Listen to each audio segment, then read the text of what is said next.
তখন বেদিন সাহেব বলতেছে, পাগল ছেলে শোনো, আল্লাহ আমাদেরকে এমন একজন খলিফা দিয়েছে, তার নাম হলো হযরত ওমর। দুনিয়ার সবাই ঘুম পাড়ে, কিন্তু আমাদের খলিফা হযরত ওমর ঘুম পাড়ে না। একদিন গভীর রাত্রে মানুষের দুঃখ কষ্ট দেখতে গিয়া হঠাৎ হযরত ওমর দেখতে পায় তাঁবুর মধ্যে কি যেন জ্বলতেছে।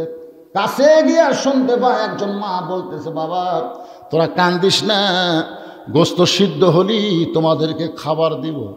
ওমর ফারুক চিন্তায় পড়ে গেলেন, দুম্বার গোস্ত হলে 8 ঘন্টা লাগবে, আর উটের গোস্ত হলো বড় জোর 1 ঘন্টা লাগবে। এত রাত হয়ে গেল, এখন পর্যন্ত গোস্ত সিদ্ধ হয় না, এটা কিসের গোস্ত? ওমর ফারুক তাঁবুর কাছে গিয়ে বললেন, মা তোমার 2টা সন্তান ক্ষুধার জ্বালায় কান্দে, আর এত রাত হয়ে গেল তোমার গোস্ত সিদ্ধ হয় না, তুমি কেমন মা? সন্তানের কান্নায় কি তোমার কষ্ট হয় না?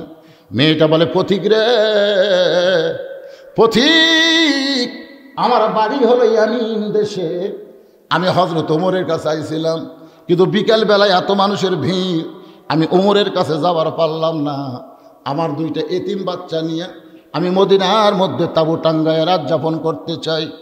মনে করছিলাম সকালবেলায় ওমরের দরবারে যাব, কিন্তু আমার 2টা সন্তান ক্ষুধার জ্বালায় বারবার যখন কান্দে, ওদের সান্ত্বনা দেওয়ার জন্যে আমি পাতিলে পাথর আর পানি দিয়ে নিচে আগুন জ্বালাইছি, আর বারবার বলতে, গোস্ত সিদ্ধ হলেই তোমাদের খাবার দিব। আমার পাথর কি কোনোদিন সিদ্ধ হবে পথিক? আমার 2টা সন্তানের এত বেশি খিদা লাগছে, আমার মনে হয় সকাল পর্যন্ত আর বাঁচবে না। সঙ্গে সঙ্গে ওমর ফারুক বলে, মা একটু ধৈর্য ধরো, মা একটু ধৈর্য ধরো। এক দৌড়ে বাইতুল মালের দরজায় আসলামকে বললেন, আসলাম রে একটা বড় খাদ্যের বস্তা আমার মাথায় উঠায় দে। আসলাম বলে, আমির আল মুমিনিন, আপনি হলেন অর্ধ পৃথিবীর খলিফা, আমি হলাম আপনার চাকর, কোথায় খাদ্যের বস্তা নিয়ে যাওয়া লাগবে আমারে বলেন। ওমর ফারুক বলে, আসলাম রে একজনের পাপের বোঝা আর একজন মাথায় নিলে হবে না, দে দে আমার মাথায় উঠাইয়া দে। এখন চাকর আসলাম ওমর ফারুকের মাথায় খাবার বস্তা উঠাইয়া দেয়। ওমর ফারুক বস্তা নিয়ে যখন দৌড় মারতেছে, আসলাম বলে, আমির আল মুমিনিন, এতজনের বস্তা নিয়ে দৌড়াতে গিয়ে হঠাৎ যদি পড়ে যান আপনার কষ্ট হবে। ওমর কান্দের, আসলাম রে নির্দিষ্ট সময়ে যদি যাবার না পারি তাহলে জাহান্নামের আগুনে ওমরকে পড়তে হবে। ওমর ফারুক বস্তা নিয়ে তাঁবুর নিকটে গিয়ে বললেন, মা আর দেরি করিস না মা, রুটি আর হালুয়া তৈরি কর। মেয়েটা রুটি আর হালুয়া তৈরি করে ওমর ফারুকের হাতে যখন দেয়, ওমর ফারুক 2টা এতিম বাচ্চাকে 2 উরাতের ওপরে নিয়ে ওদের মুখে রুটি আর হালুয়া দেয়। ওই বাচ্চা 2টা মুস্কি মুস্কি হাসে, ওমর ফারুকের চেহারার দিকে ফ্যাল ফ্যাল করে তাকায় বলতেছে, কে গো তুমি? বাবার দরদ নিয়া এই গভীর রাত্রে ক্ষুধার্ত সন্তানদের খাওয়াও। ওমর কান্দের বলে, আল্লাহ এই অধমকে জাহান্নামের আগুন থেকে তুমি বাঁচায়া দাও। মেয়ে চিৎকার করে বলে, মা চিৎকার করে বলে, পথিক তোমার মতন ভালো মানুষ কোনোদিন আমি দেখি নাই, জাহান্নামের আগুন থেকে তুমি কেন বাঁচতে চাও? আল্লাহ ওমরকে খলিফা না বানায়া তোমার যদি খলিফা বানাইতো তাহলে মদিনা আল্লাহর জান্নাত হয়ে যেত। এই গল্প ওই বেদুইন সাহাবী বাচ্চারা শুনাইছে। তাহলে বাচ্চা এই গল্প শোনার পরে কার পক্ষে যাবে?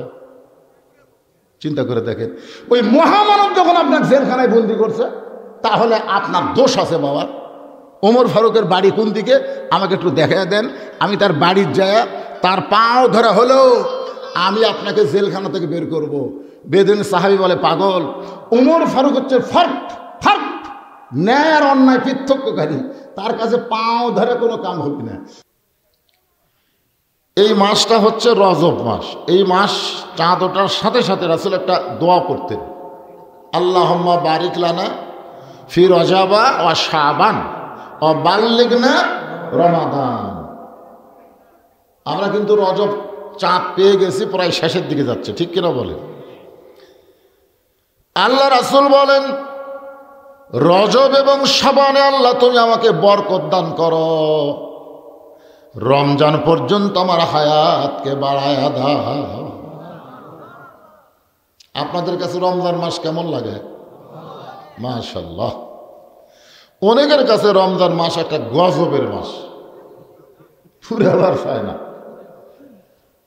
কিন্তু মুমিন মুসলমান যারা হবে, রমজান মাস তাদের জন্য আল্লাহ রহমত, মাগফিরাত, নাজাতের মাস হিসাবে দান করে দেয়। দরিকার সুবহানাল্লাহ।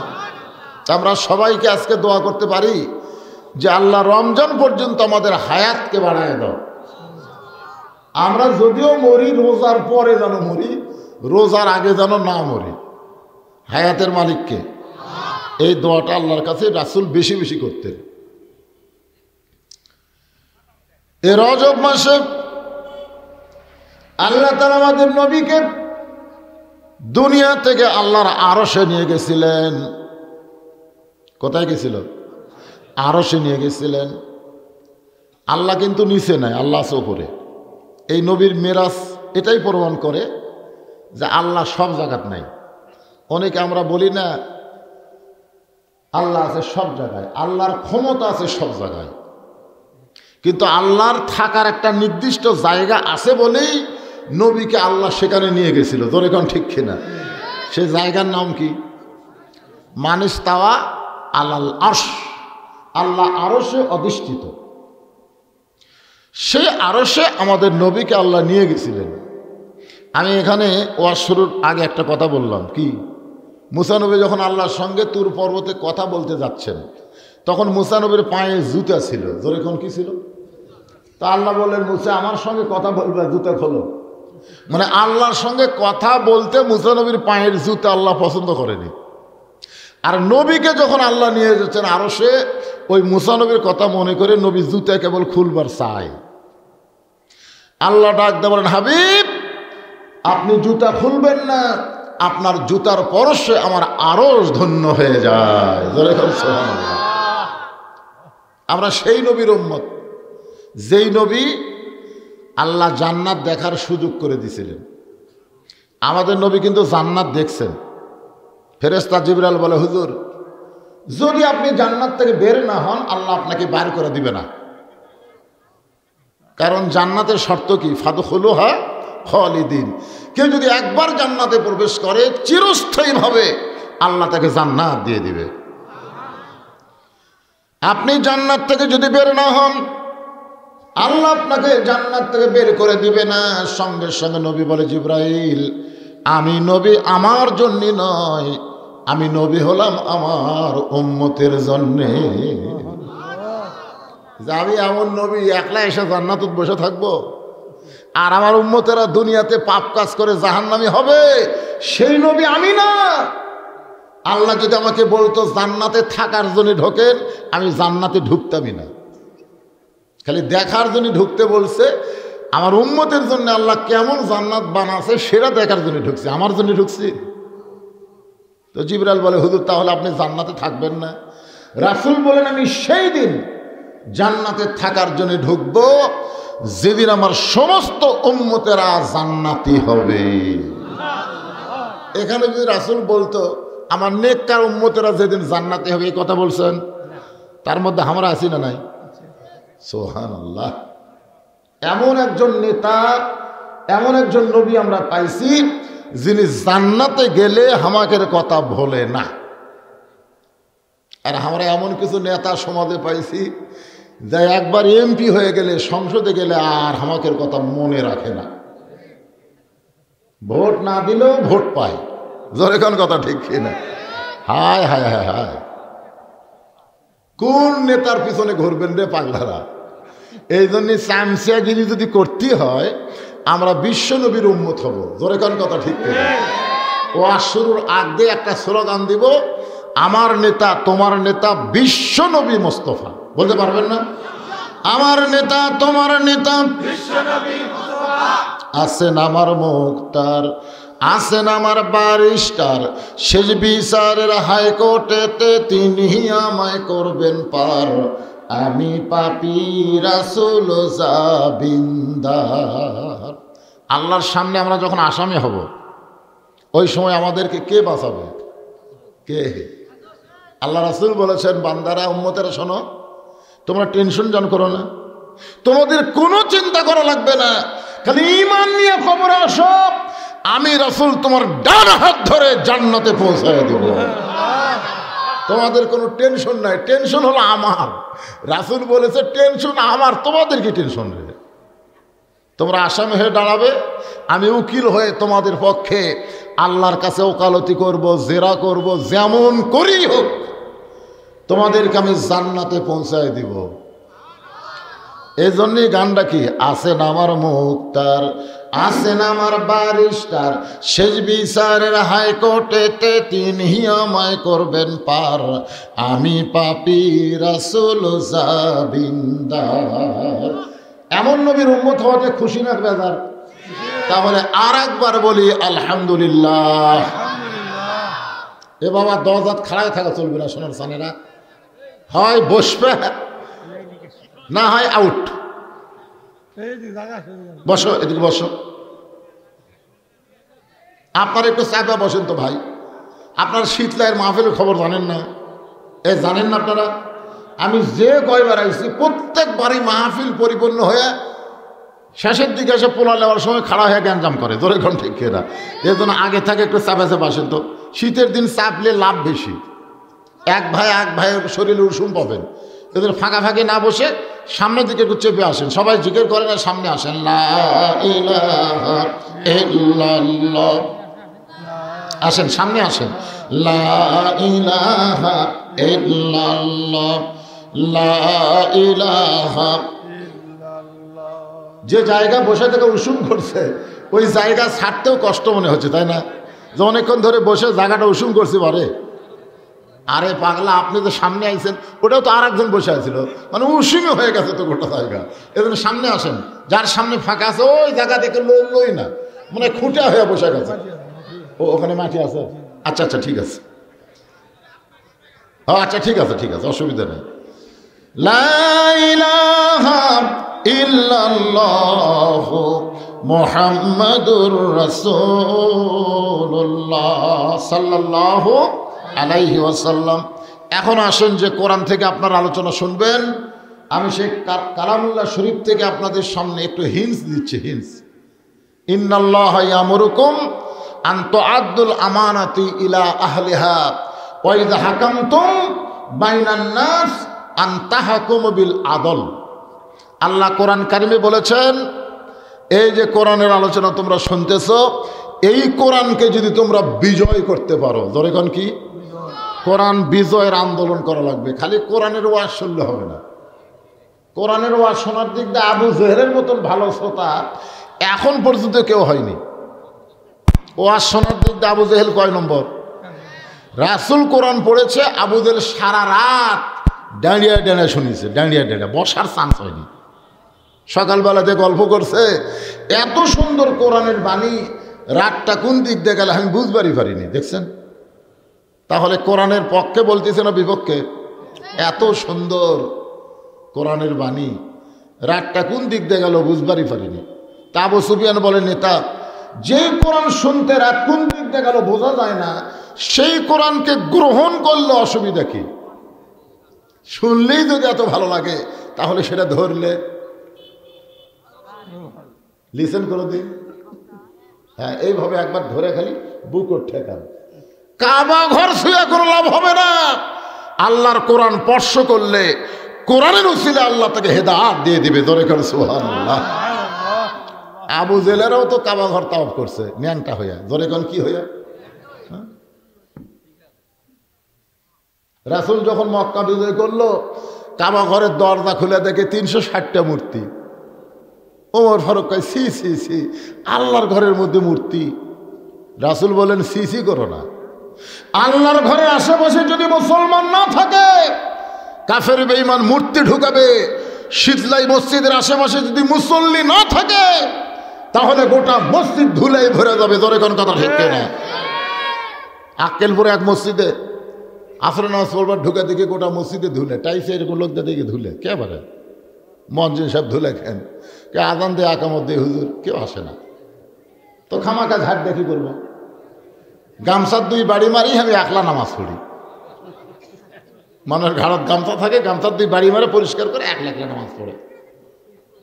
আপনারা কি মনে করতেছেন? কাবা ঘর আল্লাহর ঘর, আশেপাশে আল্লাহওয়ালারা না থাকলে কাবার মধ্যে মূর্তি ঢোকে, কিন্তু আল্লাহর কোরআনের ভিতরে কেউ কোনোদিন কিছু ঢুকাবার পারবে? কেন পারবে না? আল্লাহ কোরআনকে লক্ষ্য করে বলেন, নাহনু নাযালনা যিকরা ওয়া ইন্না লাহু লাহাফিজুন। এই কোরআনকে আমি জিকির হিসাবে নাজিল করেছি, আর এই কোরআনের হেফাজত স্বয়ং কার হাতে? আমি সে কোরআন থেকে একটা আয়াত নিয়ে আপনাদের সামনে আলোচনা করব। মনে করেন যিনি ওয়াজ করবেন তিনার নাম হলো হযরত ওমর। যিনি বক্তা হয়ে ওয়াজ করবেন তার নাম কি? হযরত ওমর। আর যারা ওয়াজ শুনবেন তারা হলেন নবীর সাহাবী। আর যে জায়গায় ওয়াজ হবে সে জায়গাটা হলো মসজিদে নববী। আমি কিন্তু এখানে তিনটা কথা বলেছি। 1 নম্বর হলো বক্তা, 2 নম্বর শ্রোতা, 3 নম্বর জায়গা। আপনারা বলেন তো এই তিনটার কোনটা খারাপ? বক্তা হিসেবে ওমর ফারুক কেমন বক্তা? খালি মুখটা ভালো করে হবে? আল্লাহ তাআলা উমরের শানে, উমরের সম্মানে কোরআনে 23টা আয়াত নাজিল করেছে। জোরে করে সুবহানাল্লাহ। যে উমরকে লক্ষ্য করে রাসূল বলেছেন, আমার পরে কেউ যদি নবী হতো লাউ কানা ওমর, আল্লাহ উমরকে নবী বানায় দিত। আল্লাহ রাসূল বলেছেন নবুয়তের দরজা বন্ধ হয়েছে বলে উমর নবী হওয়ার পারল না, তবে নবী হওয়ার সব যোগ্যতা আল্লাহ উমরের মধ্যে দান করেছে। তাহলে বক্তা নিয়ে কোনো টেনশন নাই। এখন শ্রোতা, যারা ওয়াজ শুনবে তারা হলেন নবীর সাহাবী। আপনারা বলেন তো সাহাবীরা কেমন শ্রোতা? তাহলে ভালো করে হবে। কোরআন শরীফ বলতেছে রাদিয়াল্লাহু আনহুম ওয়া রাদু আন যালিকা লিমান খাশিয়া রাব্বা। আল্লাহ নবীর সাহাবী যারা বিনা হিসাবে জান্নাতি তারা। জোরে বলেন সুবহানাল্লাহ। মানে নবীর সাহাবীদের কোনো হিসাব দেওয়া লাগবে না, আল্লাহ তাদের বিনা হিসাবে জান্নাত দিয়ে দিবে। তাহলে বিনা হিসাবে যারা জান্নাত পাবে তারা শ্রোতা হিসাবে কেমন? যে জায়গায় ওয়াজ হবে জায়গাটা হলো মসজিদে নববী। আপনারা বলেন তো জায়গাটা কীরকম? যেখানে 1 রাকাত নামাজ পড়লে আল্লাহ খুশি হয়ে 50,000 রাকাত নামাজের সওয়াব দেয়। 3টা জিনিসই ভালো। এখন ওয়াজ করবে হযরত ওমর, ইন্নাল্লাহা ইয়ামুরুকুম আন তুআদ্দুল আমানাতি ইলা আহলিহা ওয়া ইযা হাকামতুম বাইনান নাস আন তাহকুমু বিল আদল। মানুষের মধ্যে কাউকে যখন বিচারক করা হবে, সেই বিচারক নিজের ইচ্ছা মতো বিচার করলে চলবে না, বিচার করতে হবে আল্লাহর আইন দিয়া। কারণ বিচারক বিচারপতি না, আসল বিচারপতি হলেন আমার আল্লাহ।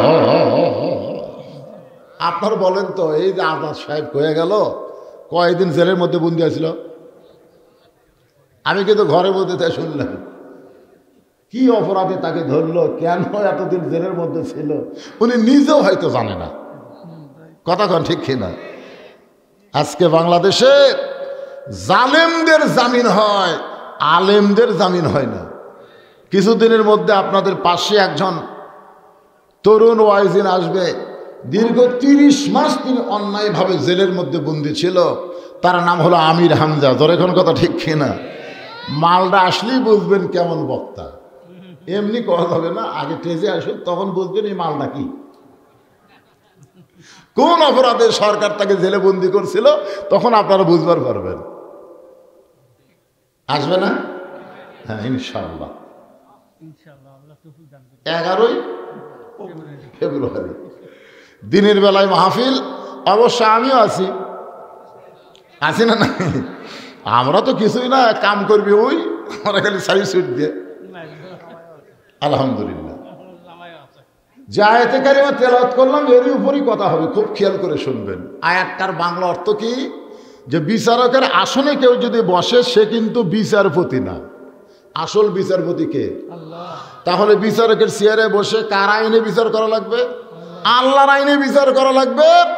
আর বাংলাদেশে মানুষের আইনে যারা বিচার করতেছে এরা হাসরের ময়দানে আসামির কাঠগড়ায় ডাঙান লাগবে। জোরে কোন কথা ঠিক কিনা? কি অপরাধ কি? ভোটের আগে আলুর বাগুড়ের মধ্যে লুকা থাকা লাগলো, বাঁশ আনার তলে ঘর বানানো লাগলো, তিনতলা দোতলা বাড়ি বাদ দিয়ে কি অপরাধ? আপনারা মনে করতেছেন এর বিচার হবে না? হ্যাঁ, সরকার আর বিচার হবে না? পই পই পই পই করে প্রত্যেকটা বিষয়ের উপরে আল্লাহ বিচার করবে। একটু মনোযোগ দিয়ে শোনেন। ওমর ফারুক যখন আলোচনা শুরু করেছে, সাহাবীরা যখন পাগলের মতন আলোচনা শুনতেছে, এমন সময় হযরত ওমর তাকায় দেখে পিছনে একজন সাহাবী দাঁড়িয়ে আছেন, পিছন দিকে একজন সাহাবী দাঁড়িয়ে আছেন। ওমর ফারুক বললেন, এজলেস, বসো। যেরকম আমি আপনাদের বলতেছি বসেন। ওমর ফারুক বললেন, এজলেস ইয়া সাহাবী, বসো। সাহাবী বলতেছে, বসতে আসিলেন? বসতে আসি নাই, আমি আপনাকে একটু ওয়াজ শোনাবার চাই। ওমর ফারুক ওয়াজ করতেছে, আমি বসবার আসিনি হুজুর, আমি একটু আপনাকে ওয়াজ শোনাবো। সমস্ত সাহাবীরা খেপে গেলেন, কেরে পাগল, ওমর ফারুকের মতন বক্তা যেখানে ওয়াজ করে, তখন পিছনে থাকা একজন সাধারণ সাহাবীর ওয়াজ শোনার মন মানসিকতা তো আমাকে নাই। মানুষ যাই বলুক, কিয়ামত পর্যন্ত বাংলার জমিনে আল্লামা সাইদি হুজুরের মতন বক্তা হবে? যাই বলুক, আমরা যারা বক্তা আমরা তো জানি 1 থেকে মানুষ 100 পর্যন্ত গুনবার পারে। 1 থেকে মানুষ কোন পর্যন্ত গোনে? 100 পর্যন্ত গোনে। আল্লামা সাইদি 100 পর্যন্ত পৌঁছে গেছে, আর আমরা কেবল 6-7-এর মধ্যে আছি। আমি কেবল 6-7-এর মধ্যে আছি। 38 বছর ওয়াজ দেয় কয় 7-এর মধ্যে? আর উনি কোথায়? 100। কিয়ামত পর্যন্ত বাংলার জমিনে এমন তাফসীর কারক, এমন মুফাসসির, এমন বক্তা আর তৈরি হবে না। কাজী নজরুল ইসলাম চলে গেছে, ওই কবি আর বাংলার জমিনে তৈরি হবে না। জোরে কর কথা ঠিক কিনা? অথচ তার অবস্থা কি? আমরা গানের মধ্যে বলি, আল্লামা সাইদি তুমি মরনি, শহীদ হয়েছ আমরা এটাই জানি। আপনাদের কি মনে হয় মরে গেছে? মরেনি। মরে যাওয়া মানে ফুরে যাওয়া। মরে গেলে যদি মারাই যাবে, গোটা পৃথিবীতে প্রায় 10,000-10,000-এর মতন তার জানাজা হচ্ছে। 10,000। এমন কোনো মুসলিম কান্ট্রি নাই যেই দেশে হুজুরের জানাজা হয়নি। বাংলাদেশে এমন কোন উপজেলা নাই যেখানে হুজুরের জানাজা হয়নি। জেলের মধ্যে তার মৃত্যু হয়নি, হাসপাতালের মধ্যে। জনগণ বুঝবার পারছে আসল ঘটনা কি। জোরে কোন ঠিক কি না? সেই সাইদে হুজুর যখন ওয়াজ করবে, আমার মতন বক্তা যদি ওয়াজ করবার চায়, হুজুর আপনার ওয়াজ শোনার টাইম নাই, তখন জনগণ কি খুশি হবে না রাগ করবে? সমস্ত জনগণ যখন, সাহাবীরা যখন খেপে যায়, এমন সময় ওমর ফারুক এরকম জোরহাত করে বললেন, সাহাবীরা রে, তোমরা সবাই জবানকে বন্ধ করো। ওই ব্যক্তি যখন ওয়াজ করতে চায়, আমি উমরের ওয়াজ শুনতে কোনো আপত্তি, কারণ কথা বলার স্বাধীনতা আছে না নাই? আচ্ছা বাবা, কি ওয়াজ করবে, আসো, তোমরা মাঝখান দিয়ে একটু রাস্তা করে দাও। ওই সাহাবী যখন ওমর ফারুকের কাছে আসলেন, ওমর ফারুক নিচে গিয়ে বসলেন আর তার জন্য চেয়ার ছেড়ে দিলেন। বেদুইন সাহাবী বলতেছে, আমিরুল মুমিনিন, আমি বেয়াদব হলো এত বড় বেয়াদব না, আপনার ওয়াজ বন্ধ করে আমি ওয়াজ করতেছি, এটা বেয়াদবি। কিন্তু তাই বলে আপনার চেয়ারে আমি বসে ওয়াজ করবো, এত বড় বেয়াদব আমি না। আতিউল্লাহ ওয়া আতিউর রাসূল ওয়া উলিল আমরি মিনকুম। আল্লাহ কোরআনে বলেছে, আল্লাহর আনুগত্য করো, নবীর অনুসরণ করো, তোমাদের আমিরকে তোমরা মানো। আপনি হলেন আমাদের আমির। আপনি চেয়ারে বসে থাকেন, আমি দাঁড়িয়ে মাত্র 3টা ওয়াজ করব। ধরে কোন কয়টা? 1 নম্বর ওয়াজ হলো, ইন্নী উহিব্বুল ফিতনা, আমি ফিতনাকে মহব্বত করি। 2 নম্বর ওয়াজ হলো ইকরাহুল হক, আমি হককে পছন্দ করি না। 3 নম্বর ওয়াজ হলো আশহাদু মালাম আরা, আমি না দেখা জিনিসের সাক্ষী মারি। আপনার বলেন তো এই 3টা ওয়াজ ভালো না খারাপ? অত্যন্ত খারাপ। কারণ 1 নম্বর ওয়াজ করতেছে, ইন্নী উহিব্বুল ফিতনা, আমি ফিতনাকে মহব্বত করি। আল্লাহ রাসূল বলেছেন, আল ফিতনা তো আশাদ্দু মিনাল কতল, ফিতনা হলো কতলের চাইতে মারাত্মক গুনাহ। আল ফিতনা তো আশাদ্দু মিনাল জিনা, ফিতনা হলো জিনার চাইতেও শক্ত গুনাহ, আর সেই ফিতনাকে বলতেছে আমি মহব্বত করি। 2 নম্বর ওয়াজ হলো ইকরাহুল হক, আমি হককে পছন্দ করি না। অথচ আল্লাহ কোরআনে বলেছেন ওয়াতাওয়াসাউ বিল হক, হকের কথা বলা লাগবে। আল্লাহ বলেছেন কুল জা আল্লাহ। পুলিশের ভয়ে চোর ডাকাত লুকাবে, কিন্তু ভালো মানুষগুলো পুলিশের ভয়ে লুকাই কেন? আমার কথা কি আপনার বুঝতে পারতেছেন না?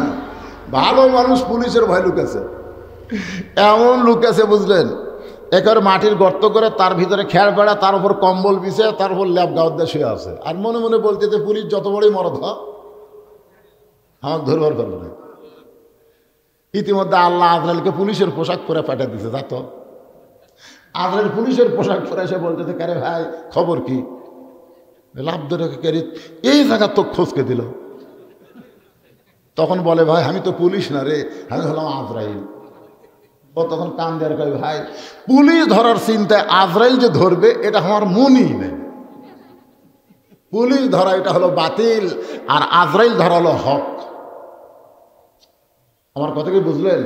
আজরাইল যে আমাদেরকে ধরবে এ ব্যাপারে কোনো মিথ্যা পুলিশ নাও ধরতে পারে। কথা কন, পুলিশ নাও ধরতে পারে, কিন্তু আজরাইল যে ধরবে এটা কি মিথ্যা না সত্য? সবাই কথা কয় না। যারা জুয়ান তাগড়া আছে মনে করতেছে আমার দাদা বেঁচে, আরে তোর দাদা থাকার পর দাদা থাক, প্রতিদিন তোমার হায়াত অতিক্রম করে মৃত্যুর দিকে তুমি হাঁটতেছো। জোরে কোন কথা ঠিক কিনা? তাহলে আমাদের সবাইকে যে আজরাইল ধরবে এই ব্যাপারে কোনো সন্দেহ আছে? কখন ধরবে না? এইটা যদি একটা সময় দিত যে বজরসি তুই আরো 10 বছর ছুটে, কি মনে করতেছেন? এক পলকের নাই ভরসা, মিশে সকল আশা, কখন বুঝি দারুণ ঝড়ে ভাঙবে তোমার বাসা। মিশে মায়াই বন্দি থাইকা করলাম কত খেলা, পশ্চিমে তাকিয়া দেখো তোমার ডুইবা গেছে বেলা। যে কোনো সময় আমাদের মৃত্যু হবে, একটু মনোযোগ দিয়ে কথাগুলো খেয়াল করবেন, তাহলে হকের পক্ষে থাকবো। আর লোকটা বলতেছে আমি হককে পছন্দ করি না। 3 নম্বর আসাদু মালাম, আর আমি না দেখা জিনিসের সাক্ষী মারি। আপনারা বলেন তো না দেখা সাক্ষী দেওয়া যাবে? 69 জন্ম লিয়া 71 সাক্ষী দিচ্ছে। তো বিচারক বলতেছে ভাই তুই যে একে যুদ্ধাপরাধী বলে সাক্ষী দিচ্ছি, তোর জন্মসাল কত? তো 69। তো 69 জন্ম নিয়ে 71 সাক্ষী দেশ কেমনে? কয় মায়ের কাছে শুনছি। আজকে শোনা কথাই সাক্ষী দিয়ে অনেক ভালো মানুষকে এরা আজাকার বানাচ্ছে। তোর এখন কথা ঠিক না? আমার কথাকে বুঝতে পারা যাচ্ছে? খালি যারা হুজুর, যারা ভালো মানুষ তারাই আজাকার। যুদ্ধের সময় আজাকারি করছে কে? ভাই সিনেমার হলে দেখবেন হুমায়ুন ফরিদি আর টিম শামসুজ্জামান, এই শালারা হলো রাজাকার। ধরে কোন কথা ঠিক কিনা? মাথাতে একটু টুপি দিয়ে হিয়া বড় একটা দাড়ি করে জনগণকে বুঝালো হুজুরাই রাজাকার। আসলে হুজুর রাজাকার না, হুজুর রাজাকার না, শাহরিয়ার কবিরের মতন মুরগি চোরারাই হলো রাজাকার। ধরে কোন কথা কন না কেন? ওই শালারা হলো রাজাকার। একটু মনোযোগ দিয়ে শুনবেন। ওমর ফারুক বেদুইন সাহাবীর দিকে তাকাই বললেন ভাইজান তুমি যে ওয়াজ 3টা করলা, এ ওয়াজ 3টা মুসলমানেরা শুনবে না, বরং ওয়াজগুলা পাল্টাও। ওয়াজগুলো কি? যেরকম মমতাজকে আমি বলছিলাম, মমতাজ যখন সংসদে গিয়ে বলল আগে করো রে মন আখেরের কাজ, ধ্যান যোগে হয় দিলের নামাজ, ও তোমার পাঞ্জে গানা নামাজ পড়া লাগবে না।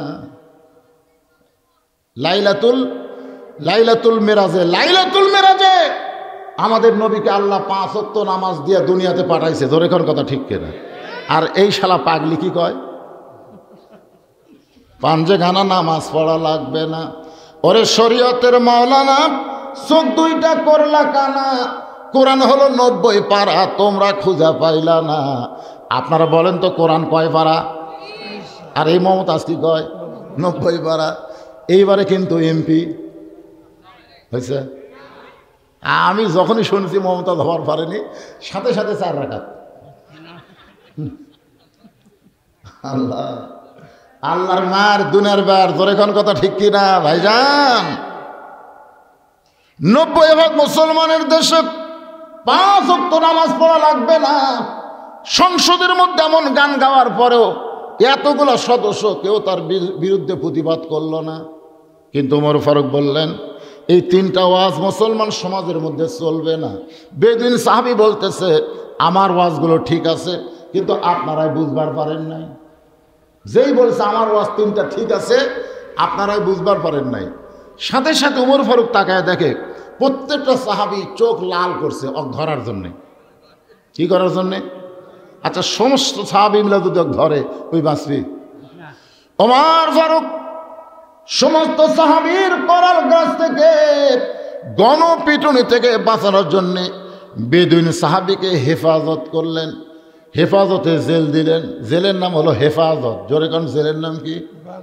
ফখরুল ইসলাম আলমগীরকে যখন গ্রেফতার করলো, মির্জা আব্বাসকে যখন গ্রেফতার করলো, তখন এক পুলিশ কমিশনারকে বলা হলো, এইগুলা ভালো মানুষকে গ্রেফতার করে জেলত নিয়ে যাচ্ছেন কেন? তখন পুলিশ বলতেছে, তাদের গ্রেফতার করছে হেফাজতের জন্যে। জোরে কোন কিসের জন্যে? হেফাজত। হেফাজত বোঝেন?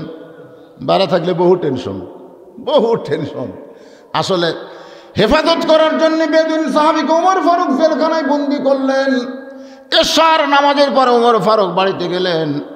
এশার নামাজের পরে রাসূল বলেছেন, তোমরা তাড়াতাড়ি ঘুমায় যাবা। এশার নামাজের পরে কোনো গল্প করবা না, কারণ এশার নামাজের সময় আর এশার নামাজ আদায় করার পরে তোমরা যদি লম্বা কোনো গল্প গুজব করো, তাহলে ফজরের নামাজ জামাতে পড়া তোমাদের কষ্ট হবে। এই জন্য এশার নামাজের পরে তোমরা তাড়াতাড়ি ঘুমায় যাবা। সাহাবেরা বললেন, ইয়া রাসূলুল্লাহ, ফজর থেকে জোহর লম্বা সময়, এশা থেকে ফজর লম্বা সময়, আর 3 ওয়াক্ত নামাজ তাড়াতাড়ি। আসর, মাগরিব আর এশা এই 3 ওয়াক্ত কি তাড়াতাড়ি? ধরে কোন কি? কিন্তু এশা থেকে ফজর লম্বা সময় আর ফজর থেকে জোহর লম্বা সময়। কারণ কি? আল্লাহ রাসূল বললেন, ফজর থেকে জোহর লম্বা সময় দেওয়ার কারণ হলো, এই সময়ের মধ্যে তোমরা খেতে খামারে কাজ কাম করবে, ব্যবসা বাণিজ্য করবে, চাকরি বাকরি করবে। এগুলা করতে গেলে দেহের যে ক্ষয় হবে, এশা থেকে ফজর লম্বা সময় দেওয়ার কারণ হলো, ওই লম্বা সময়ের মধ্যে তোমরা ঘুম পাড়বা, ওই ক্ষয়টা আল্লাহ ঘুমের মধ্যে পুরা করে দিবে। এই জন্য রাসূল বলেছেন, এশার নামাজের পরে লম্বা টম্বা গল্প না করে তোমরা তাড়াতাড়ি ঘুমিয়ে যাবা। কারণ ফজরের জামাত, ফজরের নামাজ না, ফজরের জামাত। এবার জান ফজরে কীরকম হয়?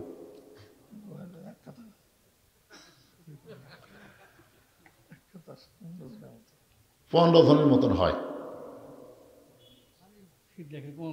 আপনারা বলেন তো, রাসূল কিন্তু বলেছেন ফজরের নামাজ কেউ যদি পড়ে, এটা যদি জামাতে না পড়ে, তাহলে বুঝবেন ওই মুনাফিক হয়ে মৃত্যু হবে। 2 ওয়াক্ত নামাজ জামাতে না পড়লে মুনাফিক। একটা হলো ফজর আর একটা কি এশা। একটা ফজর আর একটা হলো এশার নামাজ। ওমর ফারুক এশার পরে বাড়িতে গিয়ে দেখে দস্তরখানায় খাবার দিয়া তার বিবিটা একটু আড়ালে লুকিয়ে আছে। কারণ ওমর ফারুকের বিবি খাবার দিয়া একটু লুকে থাকার কারণ হলো, ওমর ফারুকের খাওয়া দেখার মধ্যেও শান্তি। ওমর ফারুক যখন খাবার সামনে পায়, অর্ধ পৃথিবীর খলিফা, বাংলাদেশের মতন 96টা দেশের খলিফা, সুবহানাল্লাহ। আমাদের বাংলাদেশের মতন কয়টা? 96টা দেশের খলিফা হযরত ওমর খাবার যখন সামনে পায়, তখন দোয়া পড়ে, আল্লাহুম্মা বারিক লানা ফিমা রাযাকতানা ওয়া কিনা আযাবান্নার। আপনারা বলেন তো, খাওয়ানোর মালিককে? আরো জোরে। ওমা মিন দাব্বাতিন ফিল আরদি ইল্লা আলাল্লাহি রিজকুহা। পৃথিবীতে এমন কোনো বিচরণশীল প্রাণী নাই যার রিজেকের ব্যবস্থা আল্লাহ করে নাই। ওমর ফারুক খাবার দোয়া পড়ে বিসমিল্লাহ বারকাতিল্লাহ বলে রুটি ছিঁড়ে হালুয়া যখন নেয়, এমন সময় তার বিবেক বলতেছে, ওমর তোমার ক্ষুধা লাগতেছে আর তুমি খাইতেছ, কিন্তু যাকে কারাগারে বন্দি করছো সে খাইছে কি না একটাবার খবর নিছ? সুবহানাল্লাহ। এখানে কি জজ কোর্ট আছে? এদিকে হাইকোর্ট আছে? এদিকে সুপ্রিম কোর্ট আছে? এখানে ওমর ফারুকের বিবেক সবচাইতে বড় আদালত। আজকে তোমরা দেশের নেতা হয়ে সব টাকা বিদেশে পাচার করলে, আর বাংলাদেশের সব জিনিসের দাম আগুন বরাবর হয়ে গেল। জোরে কোন কথা ঠিক কিনা? একটা হাজরা খাটা মানুষ 500 টাকা হাজরা পায়, ওই 500 টাকা তার দিন কেমনে যায়? নেতারা তো সমানে খালি মারতেছে, অর্ধ পৃথিবীর খলিফা হইয়া তার বিবেক দেখেন কিভাবে জাগ্রত। ওমর, তোমার ক্ষুধা লাগতেছে আর তুমি খাইতেছো, কিন্তু যাকে কারাগারে বন্দি করছো সে খাইছে কিনা একটাবার খবর নিছ? সঙ্গে সঙ্গে ওমরের হাত থরথর করে কাঁপতেছে। রুটির জায়গায় রুটি, হালুয়ার জায়গায় হালুয়া পড়ে গেছে। ওমর ফারুক রুটি আর হালুয়া তৈরি টোপলা করে গভীর রাত্রে বেদুইন সাহাবী যাকে কারাগারে হেফাজতের জন্য বন্দি করছে তার কাছে গিয়ে বললেন, ভাই তোমার জন্য আমি খাবার আনছি, মেহেরবানি করে তুমি খানা খাও। বেদুইন সাহাবী খাবার টোপলা নিয়ে মুসকি মুসকি হাসতেছে। আল্লাহর কোরআন দিয়ে যখন রাষ্ট্র চলবে তখন নেতার ভাগ্যে খাওয়া না হলেও কারাগারের রক্ষীর খাওয়া হবে। আল্লাহর কোরআন দিয়ে যখন দেশ চলবে তখন নেতার ভাগ্যে খাওয়া না হলেও বন্দি কারাগারের বন্দীদের ভাগ্যে খাওয়া হবে। জোরে কর সুবহানাল্লাহ। আপনারা বলেন তো এই কোরআনের ক্ষমতা আছে না নাই? ইন্নাল্লাহা ইয়ামুরুকুম আন তুআদ্দুল আমানাতি ইলা আহলিহা ওয়া ইযা হাকামতুম বাইনান নাস আন তাহকুমু বিল আদল। একটু মনোযোগ দিয়ে শুনবেন। ওমর ফারুক বন্দি সাহাবীকে খাবার দিয়া যখন বাড়িতে এসে ঘুমানোর বিছানায় যায়, বউ খালি মুসকি মুসকি হাসে। স্বামী বলে, হাসো কেন? বলে, হাসার কারণ হলো আপনি যে খাননি এটা আমি দূর থেকে দেখছি। চুম করে বলতেছে, দূর থেকে দেখো কেন? বলে, দূর থেকে দেখার কারণ হলো আপনি খাওয়া শেষ হলে 2 হাত তুলে দোয়া করেন, আল্লাহ আল্লাহ, যে বউ আমার এত কষ্ট করে রুটি হালুয়া তৈরি করে দেয়, এই বউকে নিয়ে আমি জান্নাতে থাকবার চাই। আমি জান্নাতে হুর চাই না আল্লাহ, আমার আব্দুল্লাহর মা আমার বউকে নিয়েই আমি জান্নাতে থাকবার চাই। জোরে কোন সুবহানাল্লাহ। আপনি একজন পুরুষ মানুষ যে হুরের ধান্দা করেন না, জান্নাতে বইয়ের ধান্দা করেন।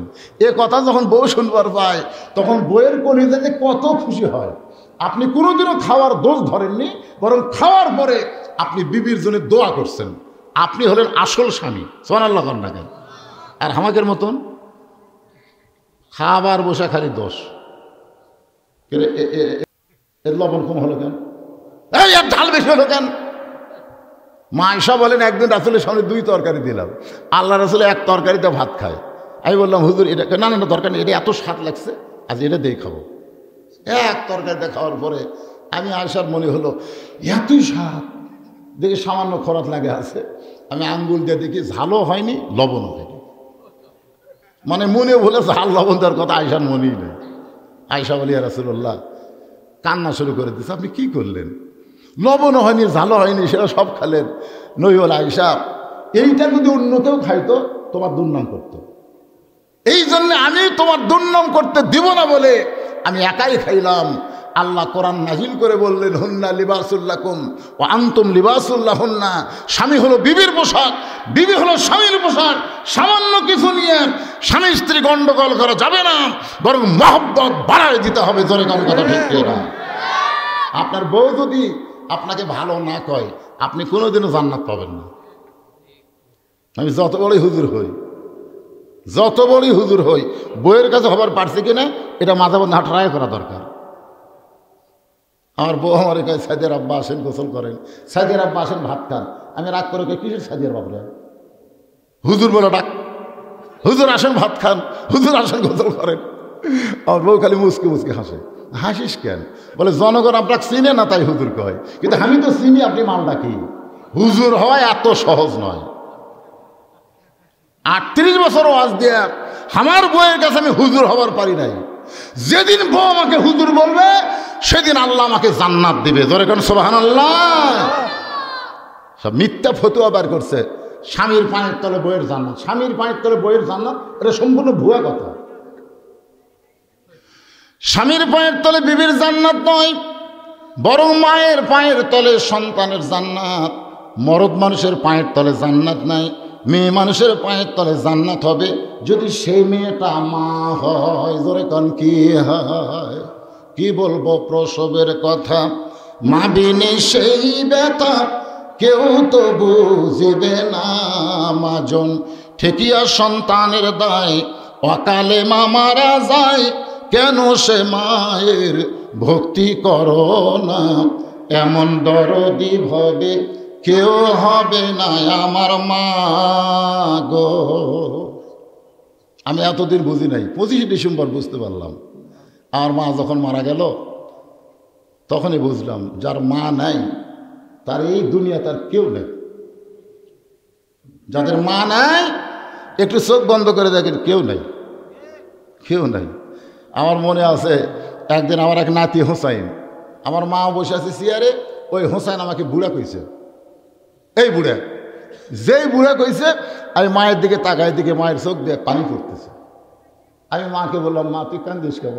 মা বলতেছে, আমার সামনে আমার ছেলেকে বুড়া বলবে, আমার সামনে আমার সন্তানকে বুড়া বলবে, আমি মা হয়ে সহ্য করতে পারবো না। আজকে মা মারা যাওয়ার পর আমার 100 বার যদি কেউ বুড়া কয় আর আমার সওয়াল বলে কেউ ডাকবে না। এই মায়ের পায়ের তলে সন্তানের জান্নাত। আর রাস্তা এই যে শালারা হাসতেছে, এরা কি মাটি ফেরা জন্ম আছে না কোনো মানুষের বুক জন্ম দিছে? হ্যাঁ, না না, রাস্তা যারা হাসতেছে, হো হো করতেছে, এই শালার কি মাটি ফেরা জন্ম আছে না কোনো বাবা এরকম জন্ম দিছে? যে বাবা এরকম জন্ম দিছেন ওই বাবার কপালে জুতো মারেন। এলা বেটা না, এলা হচ্ছে পাটা পাটা। আশ্চর্য কথা। এই মাহফিল কমিটির লোকের যাও তো, এ রাস্তাত কে চিল্লাচিল্লি করে? আশ্চর্য কথা, মানুষ এখানে পাগলের মতন আসলে দেখছেন, উত্তর জাত। একটু মনোযোগ দিয়ে কথাগুলো শুনবেন। বিবি বলতেছে, স্বামী গো, আপনি কি মনে করছেন আপনারে না খাওয়ায় আমি কোনোদিন খাই? আপনি খাওয়া না খাইলে আমি কোনোদিন খাই না। এখন আমার খাওয়াটা আমি আর আপনি দুইজন মিলে খাবার চাই। ধরে কোন সুবহানাল্লাহ। আপনারা বলেন তো, একজনের খাওয়া দুইজন খাওয়া যাবে কিনা? যাবে। একজনের খাওয়া 3 জন পরিমাণ খাওয়া যাবে। কয়জন? কিন্তু রাসূলের সুন্নত মানা লাগবে। রাসূল বলেছেন তোমার ক্ষুধাকে তুমি 3 ভাগ করো। কয় ভাগ? এই খুব খেয়াল করবেন, 3 ভাগ করো। 1 ভাগ খাদ্য খাবে, 1 ভাগ পানি পান করবে, আর 1 ভাগ আল্লাহর জন্য ফাঁকা রাখবে। যদি মনে করো তোমার খিদা মিটতেছে না, তাহলে 1 গিলাসের জায়গায় 4 গিলাস পানি খাবা, তাহলে পেট ভরে যাবে। জোরে কোন কথা ঠিক কিনা? হায় হায়, গামলা গামলা খায়। ওমর ফারুকের বিবি বলতেছে, একজনের খাবার আমরা 2 জনের খাবার চাই। স্বামী স্ত্রী 2 জন মিলে দোয়া দরুদ পড়ে যখন রুটি ছিঁড়ে হালুয়া মুখে দেবার যাবে, এমন সময় ওমর ফারুকের বিবেক বলতেছে, ওমর, যাকে কারাগারে বন্দি করছো সে যদি বাড়ির অভিভাবক হয়, আর অভিভাবক যদি কারাগারে বন্দি থাকে, তার পরিবারের খবর না নিয়ে তুমি কেমনে খাও? যাকে কারাগারে বন্দি করছো সে যদি বাড়ির অভিভাবক হয়, মনে করেন আমাকে যদি সরকার জেলত বন্দি করে, আমার অধীনস্থ আছে না নাই? মাদ্রাসা, মসজিদ, হাফসেখানা, এতিমখানা, ড্রাইভার, আমার 3টা মেয়ে, 2টা জামাই, লাতিলুৎকুর।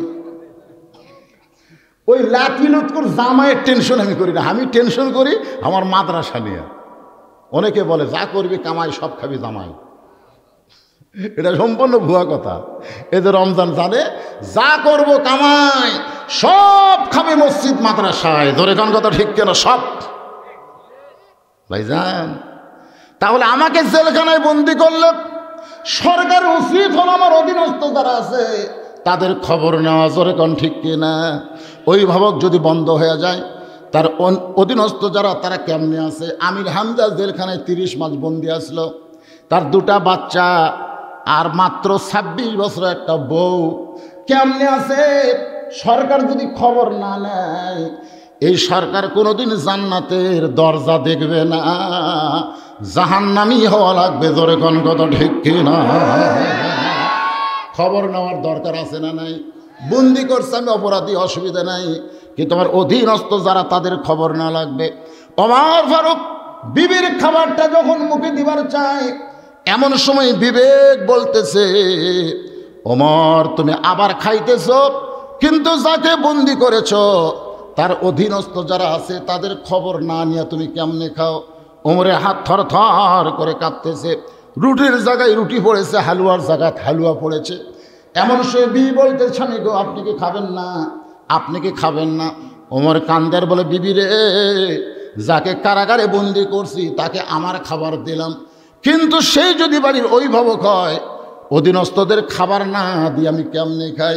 ওমর ফারুকের বিবি বলতেছে, তাহলে আমিও খাবো না, আমার খাবার আপনার খাবার একত্র করে টোপলা করে দিলাম।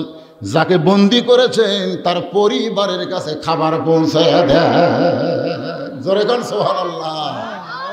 দুনিয়ার সবাই যখন ঘুমায় গেছে, গভীর রাত্রে হযরত ওমর এক টোপলা খাবার নিয়ে যাকে কারাগারে বন্দি করেছে তার অধীনস্থর খবর নেওয়ার জন্য রওনা দিয়েছে।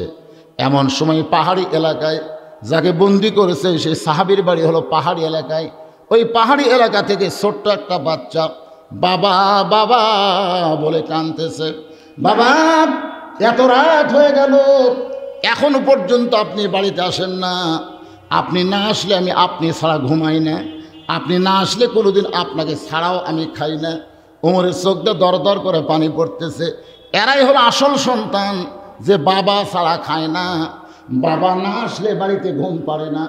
এরকম সন্তানের দরকার আছে না নাই? এরা শ্বশুরও গলিয়া খায়, শ্বশুরও গলিয়া খায়। শ্বশুরের জন্য 14 আইটেম করছে, পাশে বাপ শুয়ে আছে, বাবা কয় না। এরকম পাটা আছে না নাই? ওমর ফারুক খাবার টুকলা নিয়ে ওই ছোট্ট বাচ্চার সামনে গিয়া চোখের পানি নিয়ে বলতেছে, বাবা আমার মনে হয় তোমার বাবা তোমার বাড়িতে আসে নাই। বলে, পথিক রে, এই গভীর রাত্রে তুমি কে গো? আমি বাবা ছাড়া কোনোদিন ঘুমাই না, বাবা ছাড়া কোনোদিন খাই না। ওমর ফারুক বলে, বাজান এই দেখো তোমার জন্য খাবার আনছি, আমি তোমার বাবার দরদ দিয়া তোমাকে রুটি হালুয়া খাওয়াবার চাই। সঙ্গে সঙ্গে ছেলেটা বলে, পথিক তোমার ভিতরে কি আল্লাহর কোরআন নাই? ওমর ফারুককে ছোট ছেলে বলতেছে, পথিক তোমার ভিতরে কি আল্লাহর কোরআন নাই?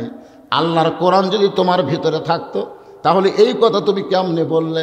আল্লাহ কোরআনে বলেছেন, ওয়াকাযা রাব্বুকা আল্লা তা'বুদু ইল্লা ইয়্যাহু ওয়া বিল ওয়ালিদাইনি ইহসানা।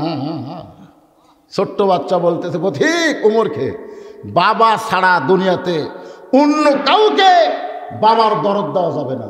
তুমি যতই আমার বাবা হবার চাও, তুমি আমার বাবা হতে পারবে না। আমার বাবাই শুধু আমার বাবা। আমি দয়াল বাবা মানি না। দয়াল বাবা মানেন? আজকে বাংলাদেশে আছে না নাই? আমার দয়াল বাবার দরবারেতে কেউ ফেরে না খালি হাতে।